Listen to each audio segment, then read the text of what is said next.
What am I doing? 60, 70, 80 hours of labor every week, Monday to Friday, sometimes Saturdays and Sundays. Sitting in traffic for 1 hour, 2 hours, 3 hours, day in and day out. Is it all worth it? Working with people in hospitals, having all-nighters, working with sick people, and some of them don't even appreciate my work. To meet month's end, pay all my bills. Sitting on construction sites, mines, building, grafting, working for who? For what? Is the purpose of all of this just to try and make money? Surely there should be more to all of this. Work. The area in our lives we place in the mundane and necessary.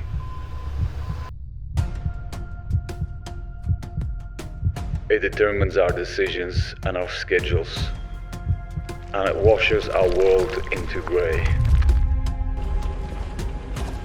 But once we start viewing our labor as not just a means to an end, but worship, it begins to echo throughout eternity. Rejecting the clock as an obligation and seeing it as an opportunity to embrace purpose, not in your job title, but in the unique partnership with God. Our labor is transformed into a sacred offering. As the burden begins to lift, the blessing in the everyday tasks begins to surface. 40 days of discovering my calling, labor to legacy. Okay, julle, so, ons is in daai tyd van die jaar, almal sê dit nou, ek is moeg. My vrou sê elke dag vir my, ek is moeg. So ek sê, ek ook. Maar as jy moeg vir my, dan sê sy nee, as ek so mooi. Dis al wat tel. So, ons is op daai tydperk waar Jenny en almal kom op 'n sekere plek nou van werk en almal is geïrriteerd. En alles voel net te veel. Dis net te veel op hierdie oomblik. En dit voel net of almal op daai sekere plek nou kom waar hy gaan en hy dra alles op homself.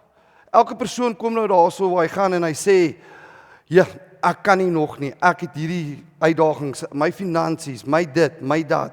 Al daai goeders speel 'n rol op die einde van die dag want ek sit al daai gewig op my skouers. Maar hierso kom Jesus en die idee van vanaand se onderwerp is vrugbaarheid kom nie deur harder te probeer nie. Dit vloei uit verhouding met Jesus.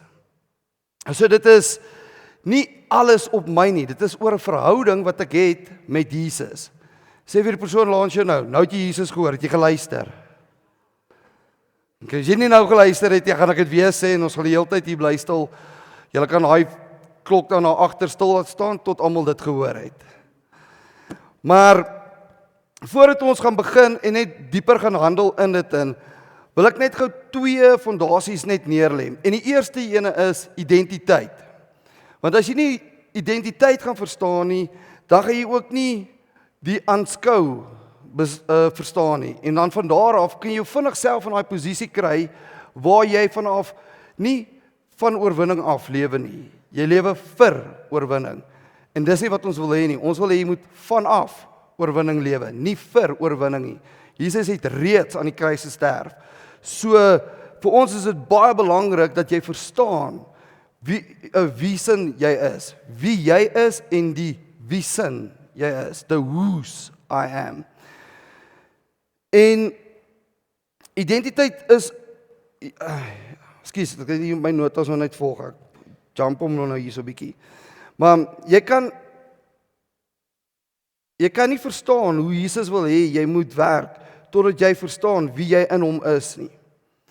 Jesus word die spieelbeeld, die bloudruk van ons oorspronklike ontwerp en ons verwysingspunt om onsself te verstaan. So hoe meer jy jou identiteit in Christus kry, hoe meer lewe jy vanaf oorwinning en nie vir oorwinning nie. Hy sê in Efesiërs 1 vers 3, sê hy die volgende: aan God, die Vader van ons Here Jesus Christus, kom die lof toe. Hy het ons in Christus geseën. So daai het, weer eens, 'n sleutelwoord vir ons. Sê hy gaan ons seën. Nee, hy sê, hy het. So jy is reeds geseën as jy in Christus is. At least 'n amen daarso. Okay, great. We're getting somewhere. So, ons is reeds geseën in Christus met al die seëninge van die Gees wat daar in die hemel is. So dit is vir my baie belangrik dat jy weet, as jy in Christus is, jou identiteit is dat jy reeds geseën is. Jy hoef nie te streef vir meer nie. Jy hoef nie op jou knieë neer te val en sê, Here, waar is U nie? Hy is met jou, hy is by jou. Dit voel soms dalk nie so nie, maar hy is saam met jou. Hy sê ook in Efesiërs 4 vers 1, ek vermaan julle dan, ek is die gevangene in die Here, om te wandel waardig die roeping waarmee julle geroep is. So hy sê, leef waardig. Wat beteken dit om waardig te lewe? Dit beteken nie, jy is sonder, hy sê, leef waardig, jy moet heilig wees, jy is heilig in hom, jy is sonder gebrek. Heilig beteken nie sondeloos nie, dit beteken, jy's afgesonder van alles.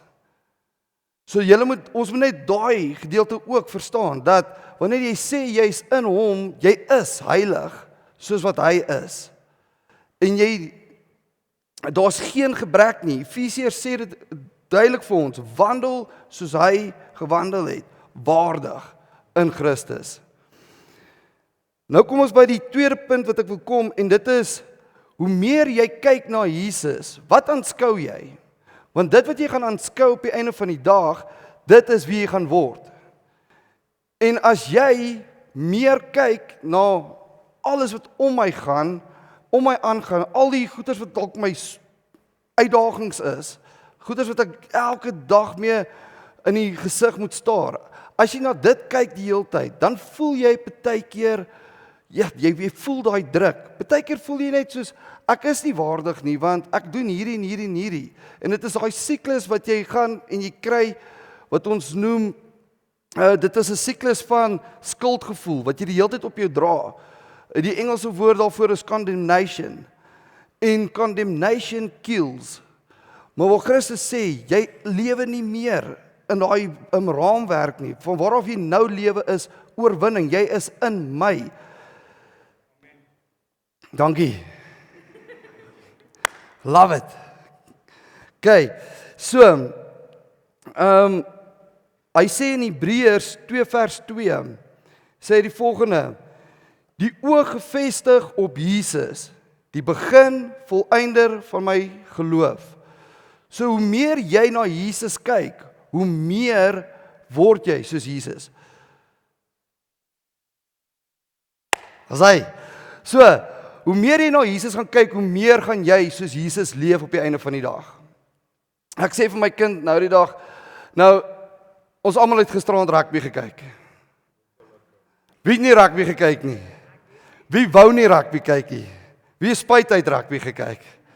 Okay, so ons 'n paar faktore wat hier nou 'n rol speel, maar ek sê vir my seun nou die dag, en ek vat hom, dan oefen ek so 'n bietjie saam met hom, skoplesse, of ek hardloop met hom, laat hy bulte hardloop, en ek parkeer 'n kar die dag langs my, en hy vra vir my, hoekom hardloop ek nie saam met my seun nie? Ek kyk hom so, ek sê, hoorie, het jy al ooit vir Rassie gesien saam met Springbokke oefen?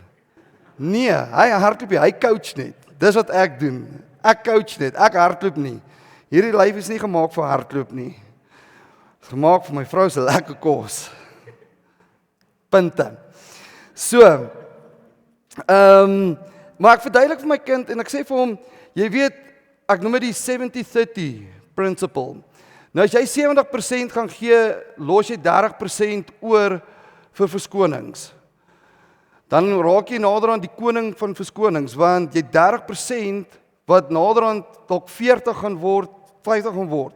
So hoe meer jy gaan fokus en meer op die 100% kry, hoe minder het jy iets om iemand anders te blameer. Maar wat gebeur gewoonlik as jy in daai kategorie van die 30% val? Jy blameer almal om jou. Dis nooit jy nie. Dis altyd iemand anders se skuld. Dis altyd iemand, maar sodra jy op 'n plek kom waar jy 100% gee, dan het jy nie plek vir verskonings nie. Wat doen jy dan? Jy tel mense op. Jy lig mense op. Dis wat 'n leier doen. So jou doel op aarde nou is om meer en meer soos Jesus te lyk. Hoe meer jy groei in hom. En wanneer jy dit doen, word daai 70% tot 100% en jy begin mense om jou optel. En dit is waar ons wil wees op die einde van die dag. So ek gaan, hoe meer jy kyk na Jesus, hoe meer word jy soos hy. Daar's 'n skrif wat sê, ek dink ek het hom hier op. Maar jou identiteit word gevorm as gevolg van wat Jesus aan die kruis gedoen het. Dan aanskou jy aanskou sy glorie, jy aanskou wie hy is, en dan van daar af, dan word jy, en dan leef jy, van daai prinsip af. Waarna jy voortdurend kyk, sal uiteindelik beïnvloed hoe jy leef. So hoe meer jy na Jesus kyk, hoe meer sal jy soos hy leef. Dit is nou waar daai 70-30% nou mooi inkom. Nou sê nou vir die persoon langs jou, nou begin ons met die preek. Julle daar agter kan nou my klok begin. Nee, ek terg net. Ek terg net. Ja, tough crowd, hè? Julle is reg tough crowd. Julle wil nie saam praat nie. Maar gaan julle kry. Gaan julle kry iewerste. Nee, ek terg net. So, ons kyk nou weer na Johannes 15, die krag van werk. Hy sê, ek is die wingerdstok, julle is die lote. Jesus sê nie, die wingerdstok, ek is die wingerdstok, julle is die lote. Gaan probeer nou baie hard om vrug te dra nie. Wat sê hy? Wat is hy sleutelwoord wat ons gesoek het? Bly in my. So maklik soos dit. Partykeer is dit vir ons so moeilik om net dit te verstaan. Want hy bly in my is 'n perspektief van ek rus in hom. Ek streef nie vir meer of groter of vir harder werk nie. Maar hy sê bly in my. Maar nou kry ons partykeer die leuen wat sê werk is alles op my skouers. Maar waar Jesus net eintlik kom en hy wil jou uitnooi om te sê werk saam met my. Ek wil saam met jou werk. Baie keer sê die ouens, hulle wil die Here daag hulle uit. Nou, ek het een keer vir Shaal gesê, ek sê mal oor die uitdrukking van die Here daag my uit nie. Ja, dit is nie 'n fair fight nie. Ek gaan verloor. So ek hou van die term hy nooi my uit. So hy nooi my om te sê kom, ek gaan hierdie pad saam met jou gaan. So weer eens, selfde ding, different 'n verskillende perspektief wat ons daarna kan kyk. En die leen wat ons het is dat alles lê op my.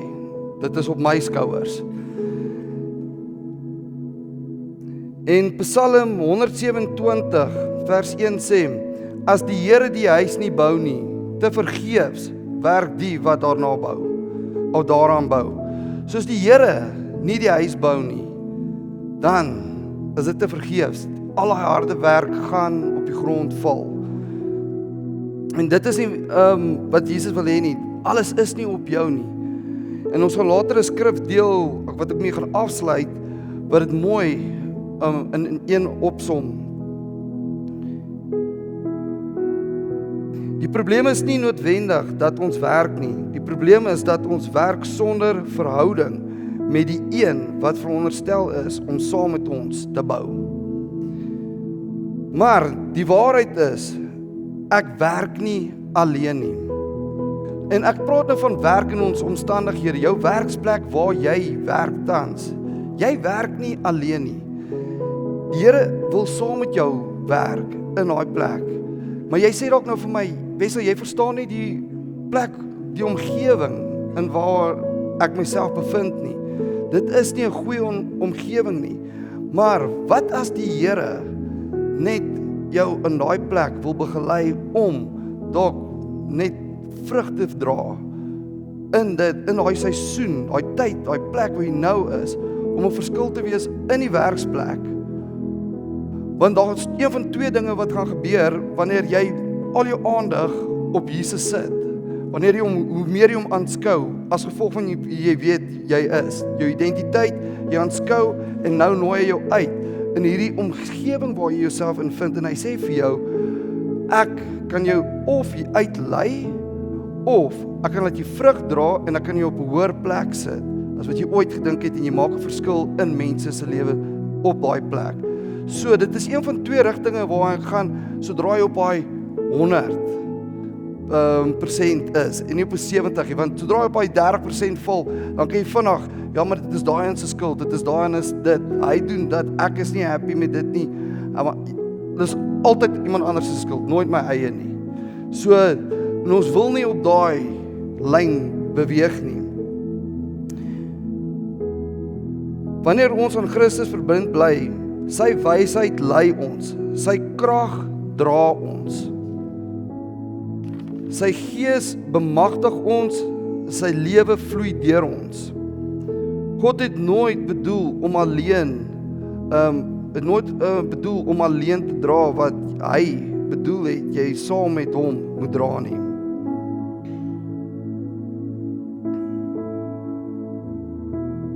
Dit is nie, Jesus, ek sal alles doen, help my asseblief nie. Dit is, Jesus, ek wil dit saam met u doen. Stel jou hart oop vir waar jy Jesus innooi en jy sê net, Here, hoe kan ek in u? En glo vir my, wanneer jy daai verhouding met hom het, soos jy hom aanskou die heeltyd, nooi hy jou uit. Hy is die een wat eerste na jou toe kom en jy aanvaar net, jy neem net in dit wat hy vir jou gee. Dan is daar nog 'n punt wat ons het en dit is die ruiltransaksie. Werk saam met hom. Dit is waar dit nou kom en hy nooi nou uit. En daai druk word ewe skielik van my druk na sy teenwoordigheid. My gesweet, sy krag. My beperkings, sy krag en vermoë. Jesus sê nie noodwendig hou op werk nie. Hy sê hou op werk sonder my.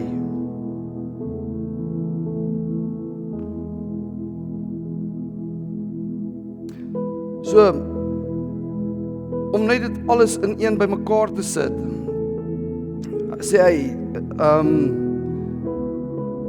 die eerste gedeelte weer eens identiteit, dan aanskou jy en dan leef jy. En Jesus nooi jou uit. Hy wil hê daar waar jy nou is, wil hy jou intrek en hy wil saam met jou werk. Maar as jy nie hom toelaat om te weet wie jy is in Christus in die eerste plek en dan hom aanskou en jou volmaak van sy glorie, sy goedheid, sy almagtige krag, sy alles wie hy is, dan gaan jy op 'n plek kom waar jy frustreerd raak en jy gaan dit uit jou eie uit wil doen. Matteus 11 vers 28 sê die volgende. Hy sê, kom na my toe, almal wat vermoeid en belas is, en ek sal julle rus gee. Neem my juk op julle en leer van my, want ek is sagmoedig en nederig van hart, en julle sal rus vind vir julle siele. Chantal, jy kan opkom. En ek gaan nou vir ons 'n tyd gee, waar ons net oor hierdie gaan dink. En dan gaan Chantal vir ons net in 'n lied inlei, 'n koorgedeelte, what a powerful name it is, the name of Jesus Christ. En ek wil jou vanaand uitnooi, vat 'n oomblik, jy hoef nie saam met iemand anders te bid nie, jy gaan op jou eie bid. En dan vat jy jou werksomstandighede, waar jy nou tans is, dan vra jy die Here, Here, hoe het ek hier gekom? Wat was u doel met my op hierdie oomblik, in hierdie plek, in hierdie omstandighede? Party van julle sit dalk hierso en julle gaan en julle sê, maar dit gaan goed met my by die werk. Dit gaan regtig goed met my. Dra jy vrug op die einde van die dag? Want dit is waaroor die hoofskrif gegaan het. Is waar Jesus sê, bly in my. Jy weet wanneer jy in 'n tydperk kom van die snoeiproses van groei, dan kry jy 'n snoeityd en partykeer is dit seer. Dis 'n seisoen waar jy seer gekry het, dis 'n seisoen waar jy dalk net gaan en jy maak nie saak wat se rigting jy ingaan nie. Jy kry seer in alle draaie. Maar dan kry ons partykeer na die snoeityd, dan kry jy net daai tyd van rus waar alles net stil is. En alles om jou is dood stil. En jy vra partykeer, Here, waar is U in hierdie hele proses? En dan kom die Here net en hy sê, ek was nooit ver nie. Ek was by jou, ek is met jou nog die hele tyd. En wat hy dan doen is, hy verwyder die ou takke. En partykeer is daar net sekere dinge wat jy moet, die Engelsman sê face, jy moet hom face. Jy moet dit in die gesig staar en saam met hom hierdie ding aanpak. En hy wil dit met jou doen. En dan kom die mooi gedeelte.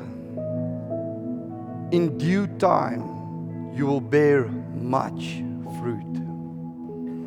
Dan kom maar 'n gedeelte waar jy net gaan vrug dra. En iewerste in jou lewe, dis nie een keer wat dit gebeur nie. Dit gaan 1 of 2 of 3 of 4 of 5 keer. Sulke seisoene wat jy in jou lewe gaan moet staar. En dan gaan die Here net gaan. Ek is met jou, ek is saam met jou. Jou omstandighede bepaal nie wie ek in jou lewe is nie. Ek is God, ek is getrou.